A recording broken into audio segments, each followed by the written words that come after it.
sinus, dan kosinus. Kita tahu kalau trigonometri itu mempelajari hubungan antara sudut dan sisi segitiga. Pada segitiga siku-siku, kita dapat menentukan perbandingan trigonometri sinus dan kosinus. Lalu, bagaimana cara menerapkan konsep perbandingan trigonometri pada segitiga sembarang? Dapatkah kita mengetahui besar sudut atau panjang sisinya juga? Yuk, kita bedah segitiga sembarang untuk menemukan aturan sinus atau kosinus.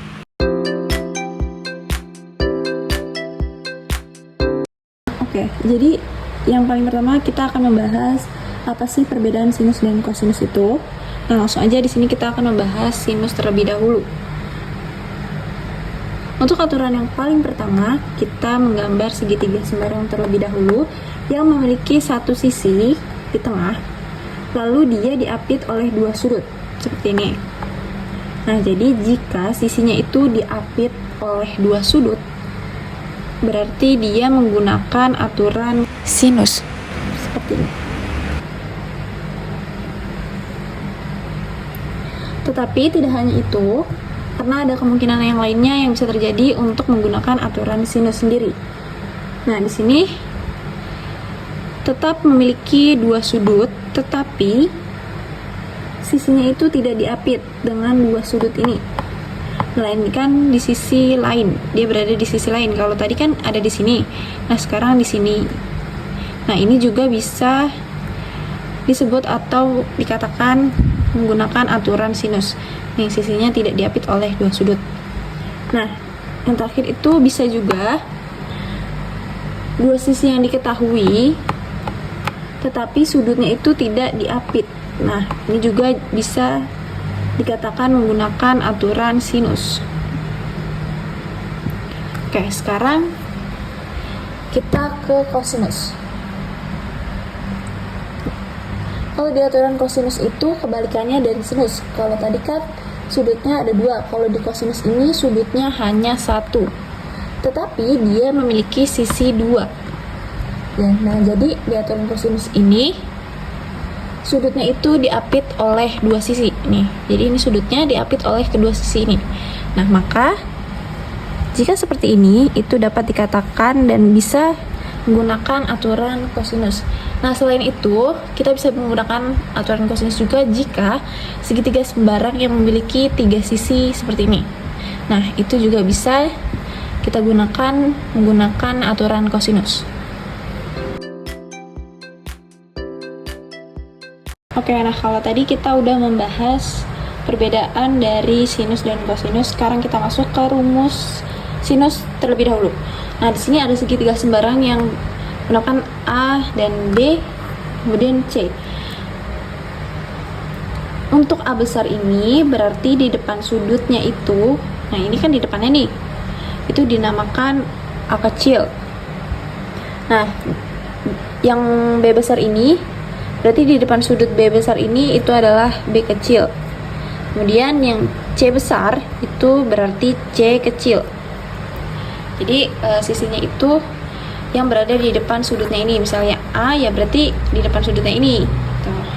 Nah, kita masuk ke rumusnya. Jadi rumusnya itu adalah A kecil atau sisi A per sin A atau sudut A besar. Nah, sama dengan B kecil per sin B besar, sama dengan C kecil per sin C besar. Oke, nah sekarang kita lanjut ke rumus kosinus. Nah, di sini sudah ada segitiga sembarang yang memiliki sudut A, B, dan C. Di sini sudutnya sudah diketahui dan memiliki dua sisi yang mengapit satu sudut ini, yaitu sudut A. Nah, sudut A ini diapit oleh dua sisi ini. Sekarang kita tulis dulu untuk aturan segitiganya. Berarti sisi yang ada di depan sudut A itu berarti dituliskan A kecil, yang di depan sudut B itu berarti B kecil, dan yang di sudut C itu C kecil. Nah, di sini kan udah ada dua sisi, kemudian satu sudut yang diapitnya. Jadi dia diapit oleh dua sisi ini. Nah, maka cara mencari kosinusnya adalah untuk yang sisi A dulu, berarti A kuadrat. Sisi A kuadrat ini sama dengan B kuadrat, B kecil kuadrat, ditambah C kuadrat, dikurang 2BC dikali cos A. Nah, cara gampangnya itu misalnya ditanyakan sisi A, berarti kan yang ditanyakan yang ini nih. Nah, berarti rumusnya sama dengan kita tulis aja yang belum ditulis. Kan ini yang ditanyakan, berarti yang belum ditulis ini B kecil dan sisi C kecil. Udah, berarti kita tulis aja di sini B kuadrat tambah C kuadrat dikurang 2BC. Nah, ini kita tulis lagi BC. Nah, ini dikali 2 dikali B kali C. Nah, dikali lagi cos A. Nah, ini dikali sudut yang ditanyakan, yang ada di depannya. Nah, kalau misalnya mencari sisi yang B, berarti B kuadrat ditambah. Nah, yang belum ketulis itu apa? Berarti A kuadrat ditambah C kuadrat kurang 2. Nah, ini kita tulis lagi A dan C-nya. Nah, kali sudut B atau cos B besar. Nah, jika yang dicari sisi C-nya, C kecil yang di sini, berarti C kuadrat sama dengan, nah yang belum ditulis itu kan B kuadrat ditambah A kuadrat dikurang 2AC dikali Cos C. Oke, nah sekarang kita lanjut ke latihan soalnya. Di sini sudah ada segitiga sembarang A, B, dan C, dan sudut A ini udah diketahui 60 derajat dan dia memiliki sisi 2. Sini sisi AC dan sisi AB. Nah, sisi AC ini 5 cm dan sisi AB itu 8 cm. Nah, yang ditanyakan itu panjang BC, berarti B dan C kesini berarti. Nah, sekarang kita tuliskan dulu untuk aturan segitiganya. Di depan sudut A itu kan ada sisi A, berarti kita tuliskan A kecil. Di depan sudut B besar ini berarti kita tuliskan B kecil. Di depan sudut C besar ini berarti kita tuliskan C kecil. Oke, nah ini kan yang ditanyakan tentukan panjang BC, berarti B dan C ini ke sini, maka yang ditanyakan itu berarti sisi A. Itu yang ditanyakan itu sisi A. Itu yang ditanyakan sisi A. Maka ini kan udah diketahui nih, dia memiliki dua sisi yang mengapit satu sudut. Tadi gimana kalau misalnya ada dua sisi yang mengapit satu sudut, itu berarti dia menggunakan aturan yang mana? Nah, karena dia memiliki dua sisi dan mengapit satu sudut ini, berarti gampang aja kita menggunakan aturan kosinus karena sudut ini diapit oleh dua sisi. Oke, di sini kita langsung aja.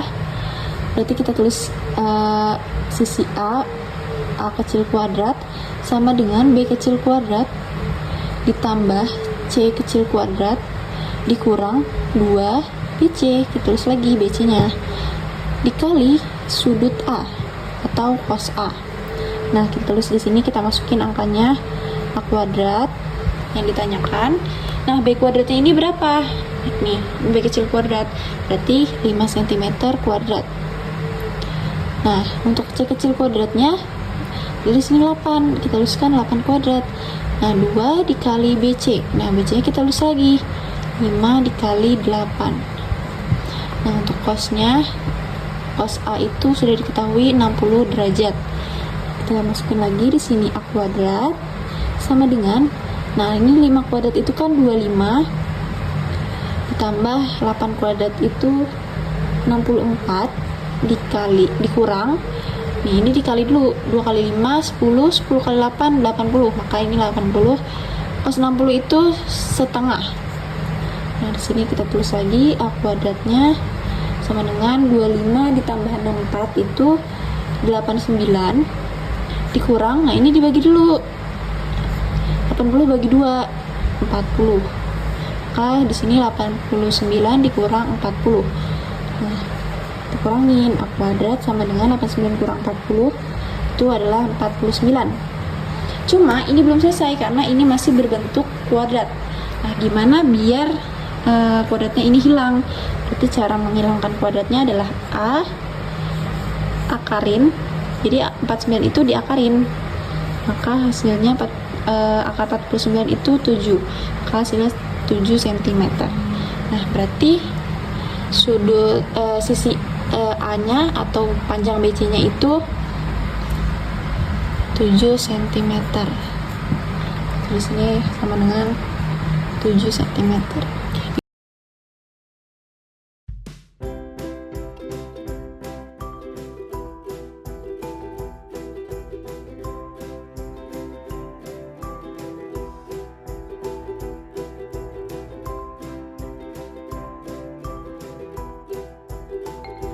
Nah, untuk refleksi setelah mengikuti remedial ini, saya lebih memahami cara menentukan nilai sinus dan kosinus dari sudut-sudut istimewa. Saya juga menjadi lebih terbiasa menggunakan aturan segitiga sembarang maupun siku-siku untuk menghitung nilai trigonometri. Namun, saya masih kesulitan memahami perbedaan tanda sinus dan kosinus. Saya perlu lebih banyak latihan soal agar konsep ini bisa saya kuasai dengan lebih baik. Segitu saja untuk penjelasan materi sinus dan kosinus. Terima kasih sudah menonton.